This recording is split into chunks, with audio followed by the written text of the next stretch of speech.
د ولسمشر ستر سلاکار او د ننګرهار والي ضیاء الحق مرخیل د امنیتي ځواکونو په لیکو کې د دې ولایت د ځوانانو د قربانیو قدرداني وکړه او په نورو ځوانانو یې غږ وکړ چې د تخریبي او تروریستي کړنو مخنیوي په موخه په خپلو سیمو کې امنیتي ارګانونو سره مرسته او همکاري وکړي. د خوست ولایت د دفتر رئیس مطیع الله احمدزي په مشرۍ د بېلابېلو ولسوالیو او ټولنو اساسو د تلې په 5مه ولایت مقام کې د ننګرهار والي سره د دې ولایت اړوند امنیتي پرمختیایي د خارګوټو تړل شوو لارو پرانیستو نرخونو کنټرول او یو شمېر نورو برخو کې د همکارۍ غوښتنه وکړه او همداراز وړاندیز وکړ چې په ځینو پریکړو کې ځوانانو سره مشورې او په اجراتو کې ترې مرسته واخیستل شي. د ننګرهار والي ضیاء الحق مرخیل ویل چې په دې ولایت کې امنیت تامین ته لومړیتوب ورکوي او په دې وروستیو کې 9 انسان تښتونکي او ګڼ شمېر نور مجرمین امنیتي ځواکونو له لوري نیول شوي دي. هغه د قانون په تطبیق، غصب او فساد مخنیوي، مخالف او موافقو دواړو ته د ولایت د دروازو د پرانیستو ساتلو، اصلاحاتو رامنځته کېدو، نوي مالي کال لپاره د پروژو په ټاکنې، مخکینیو منظور شوو پروژو د چارو ګړندیتوب او یو شمېر نورو برخو کې د اقداماتو ډاډ ورکړ.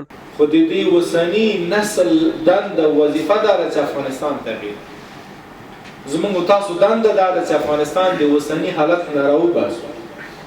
زموږ تاسو مسؤلیت او دنده دا ده چې افغانستان یو بهبود خواته بوځو.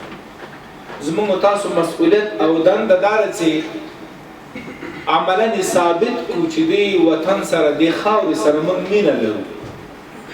او خوشبختانه لسګونو سوونو زرګونې بیلګې داسې موجود دي چې دا تاسو ثابت کړی. د ننګرهار والي ویل چې نرخونو په کنټرول، د قرنطین پر مهال د پونټونونو فیسونو پر معاف کېدو او یو شمېر نورو برخو کې مسؤلینو سره د ستونزو حل په موخه خبرې کړې دي.